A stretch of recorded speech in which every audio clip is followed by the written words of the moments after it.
You hear it all the time about people without money. They're just lazy. They should just get a job. The subtext is, poor people deserve to be poor. If they just tried harder or made better decisions, they'd make it. But 4.9 million Canadians live in poverty. Is it really what they deserve? The job market is like a game of musical chairs. And since we depend on employment to stay out of poverty, it's like playing over hot coals. Traditional 40-hour week, full-time jobs are becoming scarce. Meanwhile, automation is removing chairs from the game. Cars can now drive themselves. But it's not just taxi and truck drivers who should be worried. It's baristas, lawyers, writers, accountants, doctors, musicians, even animators like me. All sorts of jobs will be done in part or entirely by machines, and humans just can't compete with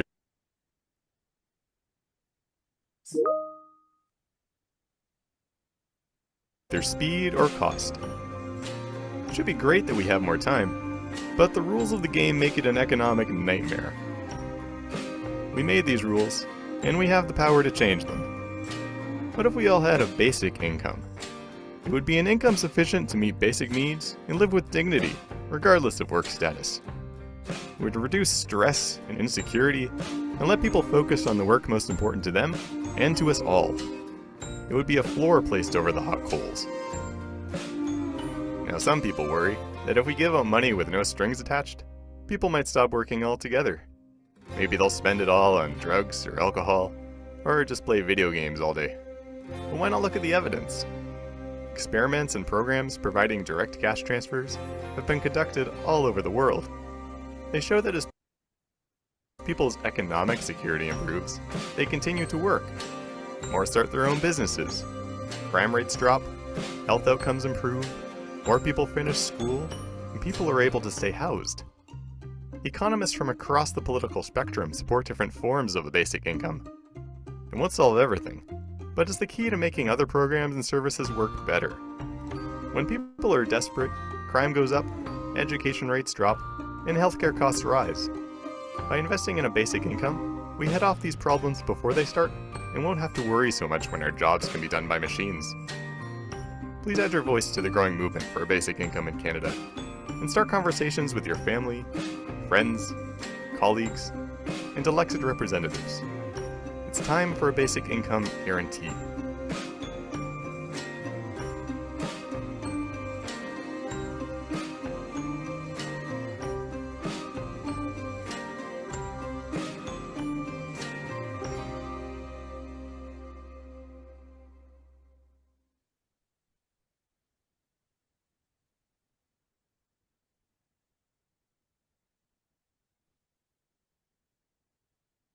Hello and good morning, everyone. I'm so happy to see others have joined us while the video was running.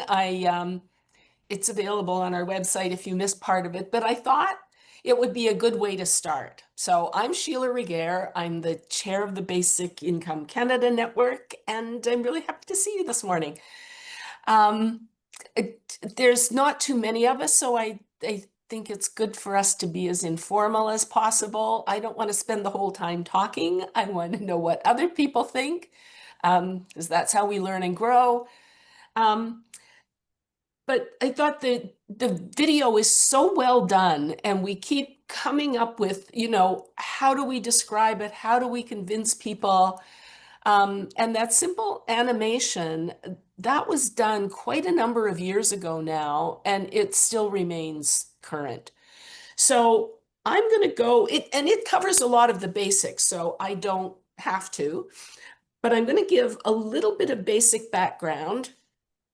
I want to talk a little bit about the history in Canada, mostly, and then a little bit about what some of the current drivers and catalysts are. So that's the catalyst part of the title of this presentation, which was, I think, Catalyst, Controversies, and Confidence. So then I'm going to take a break, and I'll take a break otherwise if people throw their hands up or they start looking really puzzled and wondering what on earth I'm saying. So feel free to interrupt as I go on. But then after that first chunk, maybe we can have a little discussion for a bit, and then I'll do the controversies and confidence section, and then we can have a fuller discussion. So I don't want to bore you with me talking about things you already know, or I'm not answering questions you have. So I'll try not to say too much. So as the video described, basic income is about enabling people to have dignity, to be able to participate in society and the economy on an equal basis with others. So there's no work behavior requirements, which means there's no stigma, there's no barriers. You make your decisions and you fulfill your initiatives. It's grounded in long-standing, including faith-based concepts of the commonwealth, of taking care of each other, of living in society together. For us as an organization at BICN, it's also very much grounded in human rights, and very specifically recently, like the right to an adequate standard of living, to food, housing, health, all of those basics. You'll notice in the video it talked about a basic income guarantee. There are two models that are often talked about. The guarantee model, and it goes by a bunch of different names. There's kind of an alphabet soup in there sometimes. And then there's what's referred to as UBI, but it's not always consistent either. And that's a universal model where every person gets the same amount of money regardless of other income. The guarantee model works like our seniors and child benefits. So it's income tested. The less you have, the more you would get in benefit. The other basic thing I would say that's important that was also highlighted in the video is that there is evidence from around the world, and despite all of the differences in the way programs and pilots are structured in different country contexts, the pattern of benefits is consistent everywhere. Health improvements, especially mental health, improvements in education, work, and I'll come back to work later in the presentation because it's a big one. So work both as employment and as the work we do for each other in families and in community. And it enables people to plan for the future. And that's something that our current income security models do a really terrible job of. Okay, so that's the basics. Nobody looks terribly puzzled, so I'll keep going. The history, and this is like a really brief thing. The real history of the basic income concept and idea and philosophy goes back centuries. But I'm going to start in the 60s and 70s in Canada. So this was a period of time where there was the Royal Commission on the Status of Women. There was the Kroll Commission looking at poverty.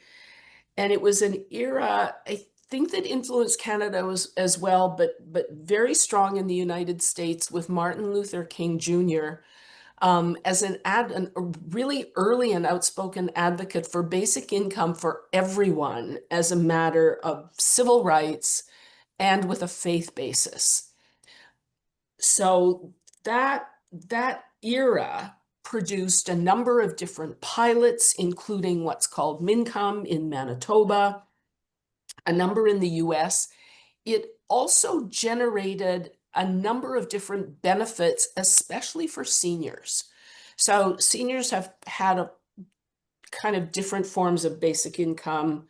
I won't get into the detail of that, but it is a form of basic income that's been around in Canada for a long time for that population group. Then in the late 1990s, there was a new federal, provincial, territorial framework agreement developed to change the way we do child benefits in this country. So rather than relying on 13 different social assistance regimes across the country to support families with children, that child benefit was a national, federally delivered basic income like program for children. Started out small, and then a bit tricky with the provinces, but eventually it has turned into what is now the Canada Child Benefit, which is substantial. Still need work, but it's there. Then I'm fast forwarding now to about 2006. A few of us in Canada, some academics, some of us working in nonprofit organizations, and some senators and parliamentarians, including Senators Art Eggleton and the late Hugh Segal, discovered this thing called the North American Basic Income Network. So in Canada, we had talked historically about guaranteed annual income, and it carried a bunch of baggage. And so we discovered this basic income thing, and we thought, I wonder what this is. So we went to a meeting of the North American group in, I think it was in Boston that year, and discovered, we discovered so much that has been done in this area. But in particular, one of the people there was Senator Eduardo Suplicy from Brazil. And I understand your diocese has a Brazilian connection. So this is really fascinating for me. So Senator Eduardo was working with President Lula at the time to develop what is called the Bolsa Familia in Brazil. So this is a form of basic income. And as Eduardo talked about it, the Canadians in the room sat there looking at each other going, that sounds an awful lot like our child benefits. We're doing this too. We just don't call it the same thing. So then we really got attached to this network in 2008. We established ourselves as part of the international network as an affiliate. We've hosted a number of congresses, both international and North American. Fast forward again a few years to 2015 to the Ontario pilot, which, although canceled early, still has amazing results to offer us and the world's eyes were on it. And we have people who went through that experience. There are still people alive who talk about the Manitoba experience, but we now have this recent Ontario experience too. And those voices are so important. While the Ontario pilot was running, our organization sat down and went, gee, we wonder what this would look like at a national level if we did something like this nationally, and how would we design it? So we did that. Took 2 years, a lot of consultation, amazing people working with us. And I won't go into detail on that because it takes too long. Anyway, our modeling was based around an amount that was about $2,000 a month. We looked at different models, and we looked at what the results would be, but that was the consistent amount that we used in our different designs. And then literally, quite literally, within 2 months of that report being released, the pandemic hit. And CERB benefits came out at pretty much exactly the same level that we had recommended for our basic income benefit. We don't know if we had any influence on that. They didn't follow other design parameters that we would have liked. And then there have been bills in the House, Julie Zurowitz, and then both Kim Pate in the Senate and Leah Gazan in the House of Commons, with a common bill that ran until the last parliament ended. And now in this new session, Kim has reintroduced a slightly modified version. Just last year, we held the first truly Canadian big forum with amazing participation, and a report on that is available. Key themes came out of that, really simply, that being for something is really powerful. We're not complaining about things. We are solutions driven. There is a large body of evidence. It's huge. Canada has the building blocks to do this. We're not starting from scratch, and we have so much that other countries don't have. And synergies work better than silos. Unfortunately, our governments tend to work in silos. Okay, I feel like I'm talking a lot. The current drivers and catalysts now. So there have been drivers for a basic income all along, and the movement has been longstanding. But right now, I think in Canada, there are some particular things, the whole issue around sovereignty, the international uncertainty, the focus on, one Canada and what we do to protect Canada and Canadians and help us do well. The fact that inequality indicators are going in the wrong direction, poverty indicators are going in the wrong direction, lots of other wellness indicators are going in the wrong direction, and that causes societal conflict. That is not helping us. Capitalism and neoliberalism, despite increasing critics, still has a real hold on us. Somebody described it to me as we're killing the goose that laid the golden egg. Like, it's gotten out of control, and the golden eggs, if they're going anywhere, are only being laid for a tiny percentage of the population. And it's not benefiting the rest of us the way people expected it to.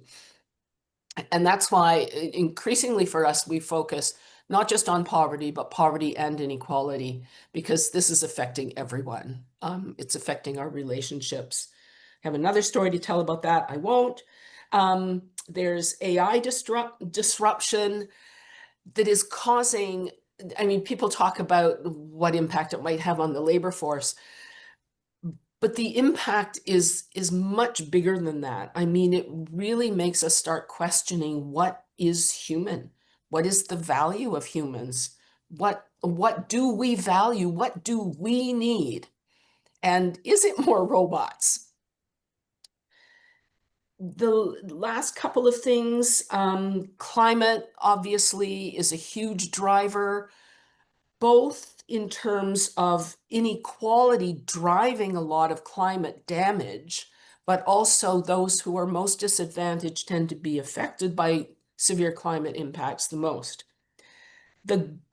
Another good driver or catalyst in this, though, is Tina and I were talking as just before we were starting, that civil society organizations really are working together. There was an event yesterday. Hello, Marie. There was Hi. an event yesterday for the International Day for the Eradication of Poverty, a web event. It was organized by 45 different organizations across the country, local to national. That's the kind of cooperation that we need to really move the needle. So I'm going to stop now and open things up for discussion and questions before I get into the controversies, which have also been nicknamed the zombies. So we can we can talk about that. But if there are any questions or clarifications or just thoughts on the first bits.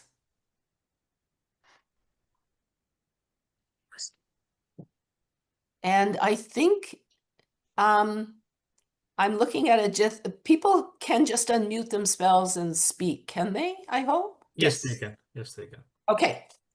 So I see Murray looks like he has a hand up. Yeah.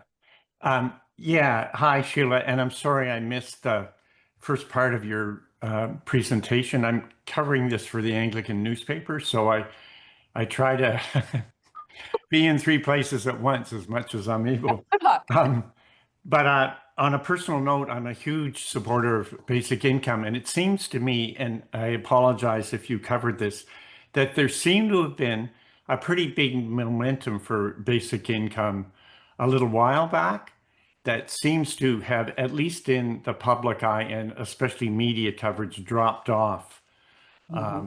And I wonder, it's kind of a tough political moment, it seems to me, to push the case because of lack of public awareness, and then, we've got a federal government making noises about we're going to have to cut back, except of course for spending for military and certain things.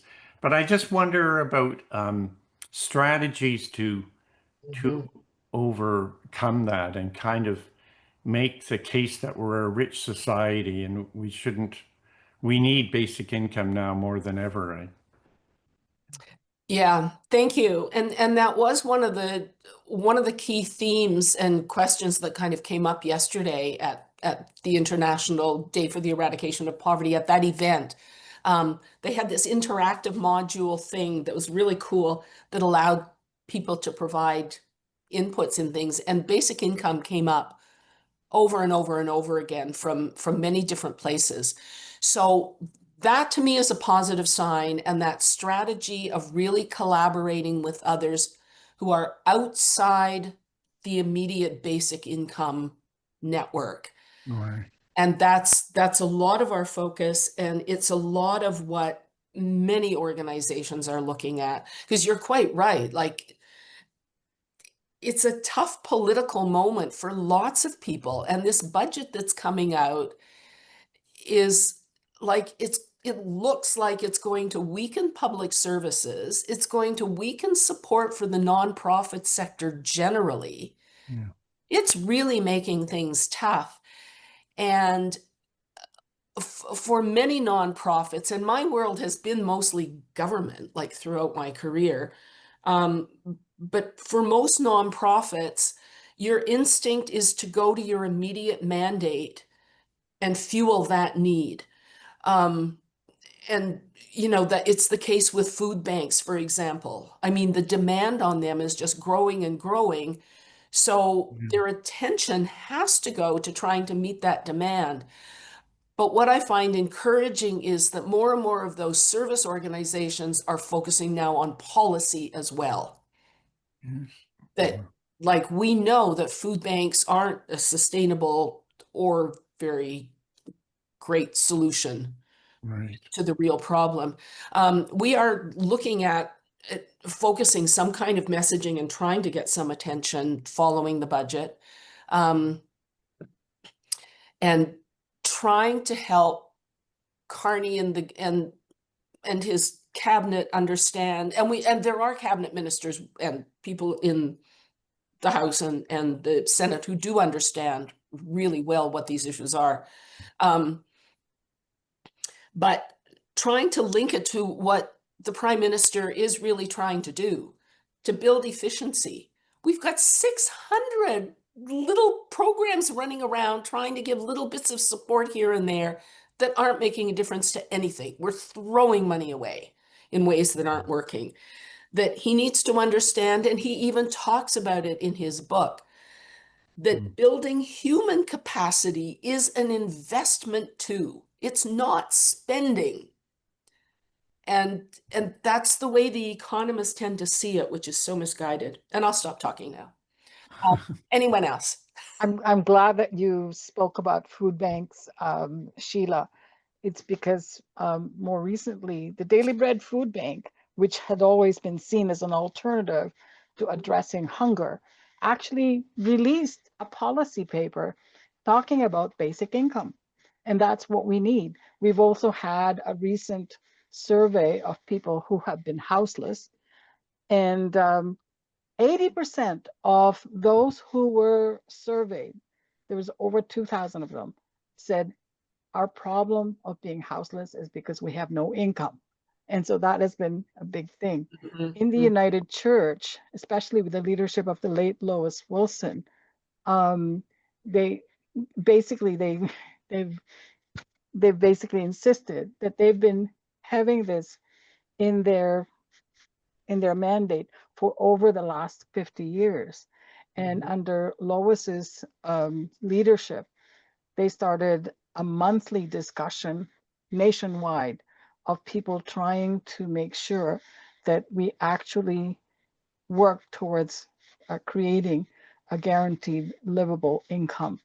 I know that in Davenport, where I've basically getting you involved, I know that the Julie Jarovich, of course, was one of the first ones who tried to make a resolution in the parliament about basic income, although it died when they prorogued that government. And then Leah Gazan, of course, came back. So there's been a number of municipalities around the country that have basically said, let's go for basic income. But we know that municipalities are not the ones where the money comes from. But we're using that as leverage for the federal and the provincial governments to address basic income or guaranteed livable income. And that is why in the city of Toronto, we are trying to make sure, well, actually the province of Toronto, if we want to call it that way, we're trying to make sure that our council would actually adopt the same legislation that the other municipalities have done across the country. So I'm hoping that this would happen. I know that Sheila, you and I, and a number of other people will be meeting soon, but we're hoping that we get this together and more people from different churches and faith communities would come and actually address how we can go to the municipal government of Toronto to look at this. Anyways, I'm going to stop talking, sorry.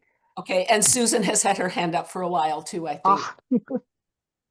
I just want to say, you know, I'm not in the city of Toronto. I'm in the city of Peterborough, and I am the priest in charge of two parishes. One is a rural parish, and one is an inner city parish in one part of the city. And the one in the city started a food bank in the just around the time of the pandemic, and that they had 25 clients at that time. We have over 80 households now, so that's the exponential growth there. And these people have, you know, they're struggling because of housing costs to put food on the table. So I'm really glad to hear this movement around bringing in the guaranteed annual income in order to change that paradigm where we kind of come in and we give a bag of groceries every week in order to help people struggle through, and meanwhile they're drowning in the cost of housing, or in many cases end up houseless because they can't find anything. They can't find anywhere to live. And I see this in my own work, people desperate to find housing who cannot find housing. I just spoke with somebody on the weekend who had been houseless for 9 years, and he had just found a room, in a basement room in a house where he can at least sleep. So that's the reality. But also in the rural context, you know, we have 2 villages nearby our church, and both of them have active, busy food banks. So rural poverty is a huge thing. And I was also the priest in in Fenelon Falls, which is near Lindsay, where that pilot project happened. And we saw, under Kathleen Wynne, and we saw the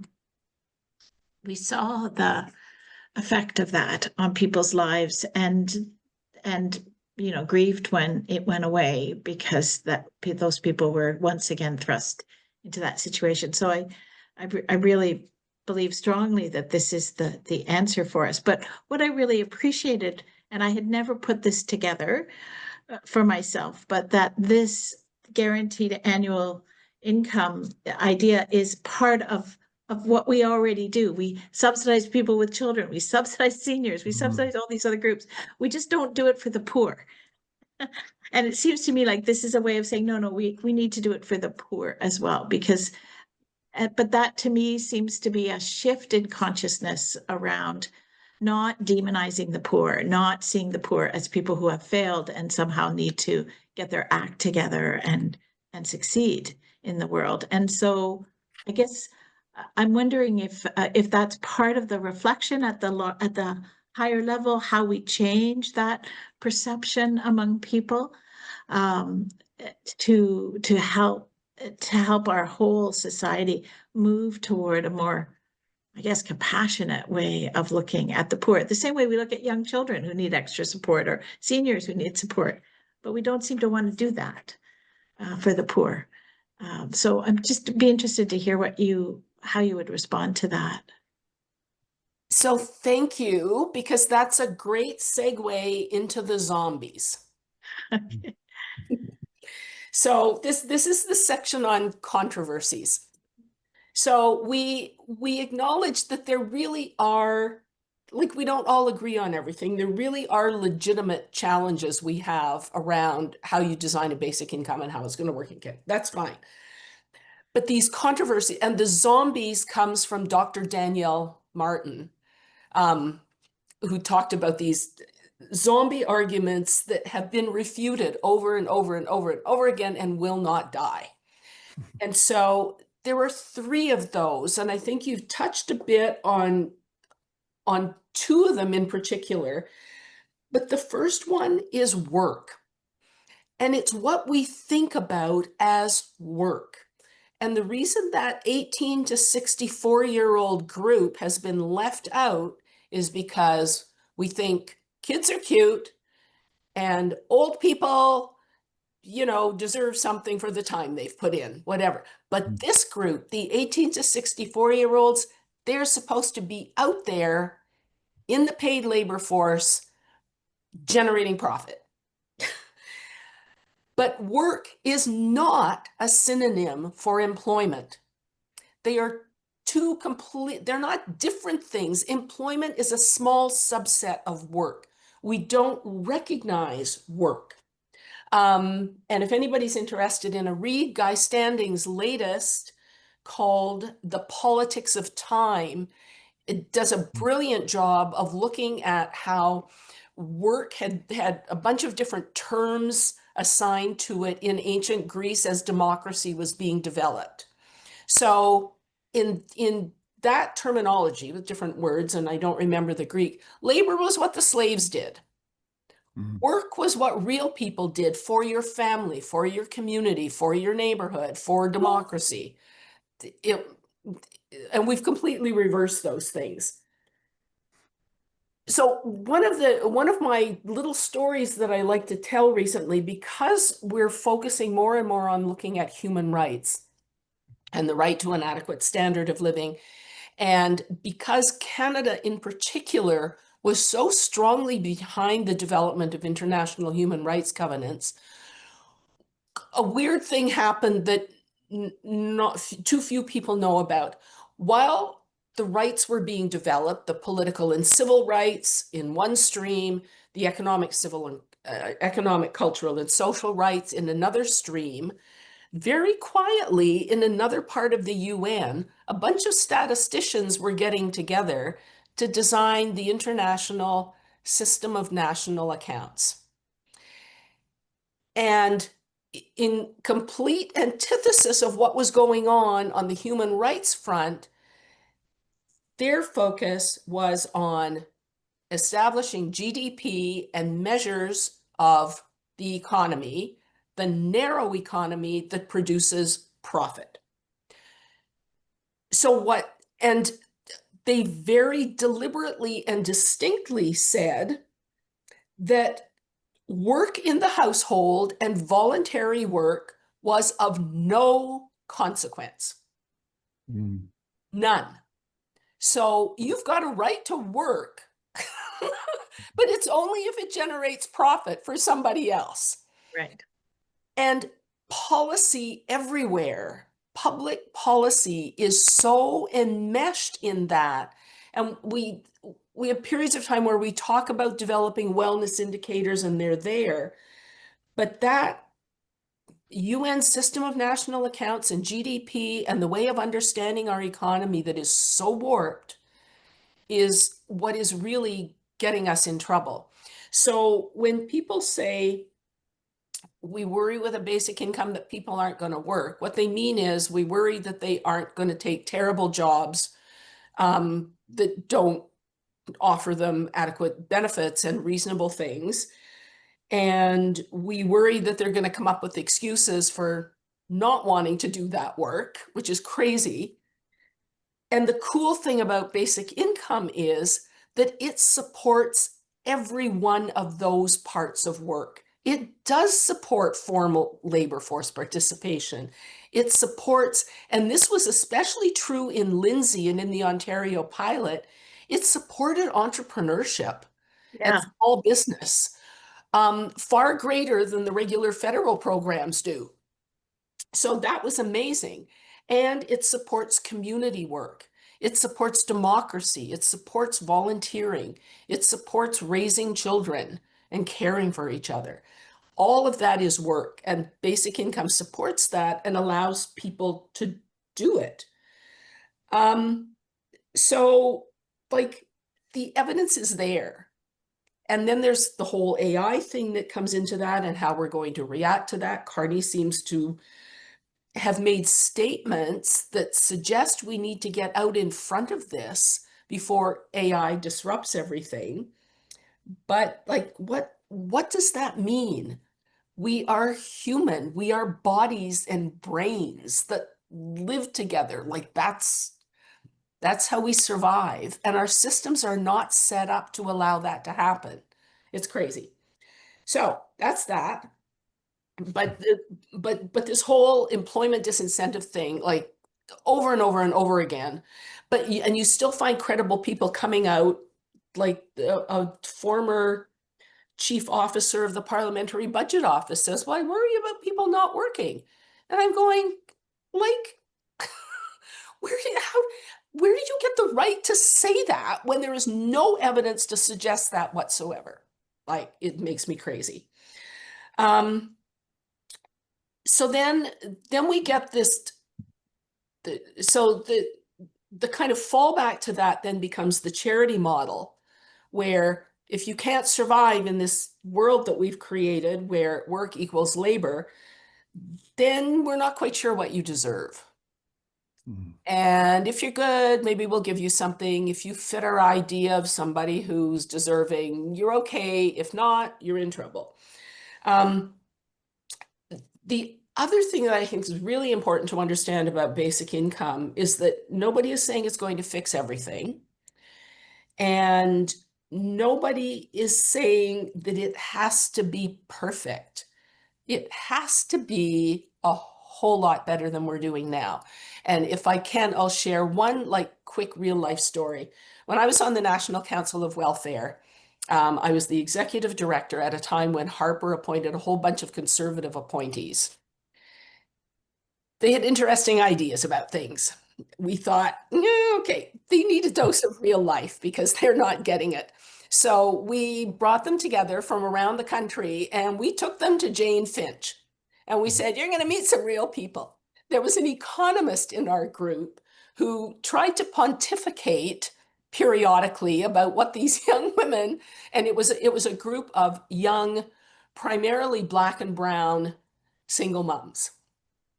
Some of them immigrants, others not, but you know, these are uppity women. And the economist was trying to tell them what they should be doing. And, you know, have you considered this and that? And they just flattened him. Like, you have no idea what your idea is so stupid and unworkable in our reality. Like, where do you come from? He ended up leaving shortly thereafter, which was just fine. But the one story that this one single mom shared was just like heartbreaking. And it shows you how destructive social assistance is. So she had 2 children. So half of her income came from child benefits during this period of time, a few years ago. Half her income comes from child benefits. The other half comes from social assistance. On the first of the month, her social assistance kicks in. Because of her rental arrangement, all but $5 goes to her landlord. She has $5 left till I think it's the 26th of the month when child benefits come in. What does she do, we ask? Nothing. I try to do as little as possible so that I don't expend energy, so that I don't have to eat, so that my kids can. Like, You talk about work disincentive, like it's so baked into our programs. It's insane. So, second,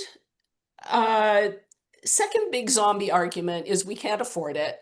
And that again is just nonsense. As I mentioned, we have these hundreds of little programs that are throwing money all over the place, that are not getting any kind of demonstrable result. And that includes tax breaks that are going to the wealthy, and corporations who don't need them, where it sits in accounts that doesn't contribute to the economy, where people actually having money in their pockets goes back to local supermarkets, to local public services, or to local vendors and services. So a basic income only looks expensive if you think the current system is free and has no consequences. And as the video pointed out, it does. Like the consequences in poor health, in poor mental health, in crime, in lack of education, in just discord in society and anger that's growing, and that really worries me. So this cost argument is crazy. I mean, it's been disproven over and over again. If you combine the resources we've already got, if you reprofile things, if you design things better, you will get savings. Great investment, it's worth it, and it's long-standing. The last one kind of sits in, oh no, there was one other example of something that I wanted to give here on the I don't know where it fits in some of this, but there's this idea among some people, including those who call themselves progressive, that giving money to people is somehow sordid. I don't know what the word is. It's like, no, we need more public services to help people, but just giving them money is too capitalistic. It's too individualistic. It just like, it's not going to help community and whatever. And that argument just seems so strange to me, or that, people are going to spend it on bad things, which they don't. One of the most recent things I've discovered is some programming that's run by Prosper Canada. So they help people with low income get access to the resources that they're entitled to.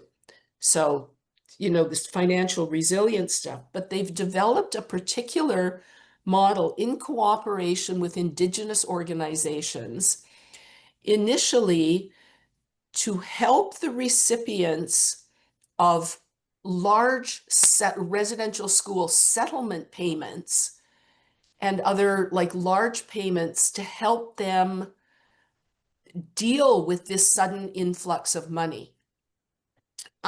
And some Indigenous people really were afraid of that. Yeah, demeaning, really. Yeah, very demeaning. But so they have the Indigenous organizations themselves, and Simon Bracoupé talked about what they designed as a wellness bundle. And it includes, like, you start out financial planning with talking about not money, but what your hopes and dreams are, and what the challenges are you face and how you overcome them. And there's one particular segment where they talk about money as medicine, like what heals you, not just from a physical illness, but spiritually as well. What heals you, and how can money help you do that? So like, it's brilliant, I think. Like and he said it's not just for Indigenous, it's for non-Indigenous too. And it is a way of contributing to Indigenous to community, contributing to helping each other. So I thought that was really cool. But the last part of all of this is, and I think both Tina and Susan and others have talked about this, it is trust. Because of the structural problems in our system, we look at anybody who is in poverty, who hasn't made it, as somehow untrustworthy. And, giving them money means we have to trust them. And all of these pilots now that want to know more about what people are going to do with their money, from a human rights perspective, it does not matter. They have a right. We all have a right to an adequate standard of living in this country. So whatever we do with it is what humans do, and our society should be based on what humans need and want, not what we're forced into accepting.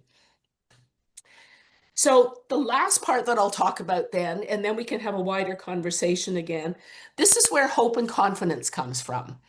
And this is what came out of that International Day event yesterday, but a lot of it came out of this basic income Canadian forum that we held in Ottawa last year. So there were people there from every sector of society, from all walks of life. It was a huge success. It was just, everybody was hopeful and helpful. Like at every conference, somebody complains about something. And every time there was an inkling that something might happen, there were 5 people there going, how can we help? Like on every level, it was amazing. So this, it reinforces how much solidarity I think there is within civil society and on the ground. As long as we can find ways of working together. One of the women with Toronto Social Planning Council yesterday was summing something up, and she just said, yeah, it's not like we don't know what to do. Like, we know. And that's where the hope and confidence should come from. We know what to do. CERB is a really fascinating example, too, of how we've got this stuck in the mud idea that governments are slow, they can't act, it's all, we need the private sector because they can do things faster. CERB proved that our government can move on a dime if it needs to, and if the political will and courage is there. Again, all of the results from pilots and programs around the world all show, again, not that we know how to, excuse me, I have a cold. Not that we know how to design something perfect, but that we know how to do it a whole lot better. So in addition to we know what to do, we know how to do it. Canada has more building blocks for a basic income guarantee than just about anything in the world. Based on the way our tax system works, there are things we can do that others can't. We have the evidence. We have the programs that we already run for seniors and kids. We have the resources. So, we have this vision within civil society anyway, and some people within governments for sure. We know what this transformation can look like, and we know how great it can be. And especially in the times we're living in, it's almost revolutionary, but in a way that can be done painlessly and peacefully, which, it's something that we really need and can do. So Canada should have confidence that it can do this thing. Politicians should have more courage. I don't know how to instill that in them, but let's talk.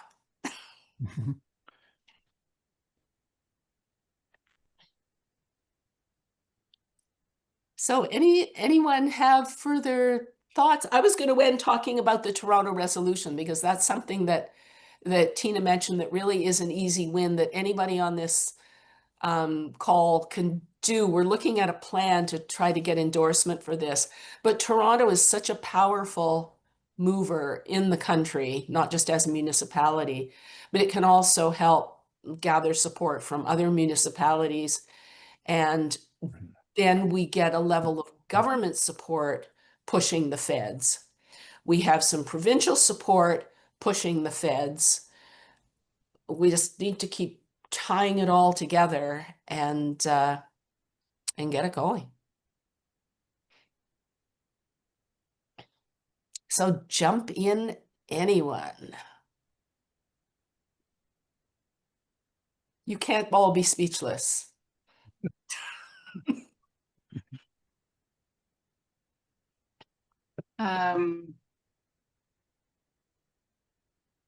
What is the next step that you need desperately?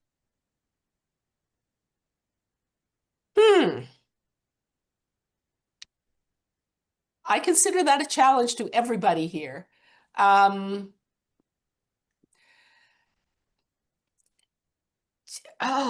boy. What is the next step that has to be done before anything else is done?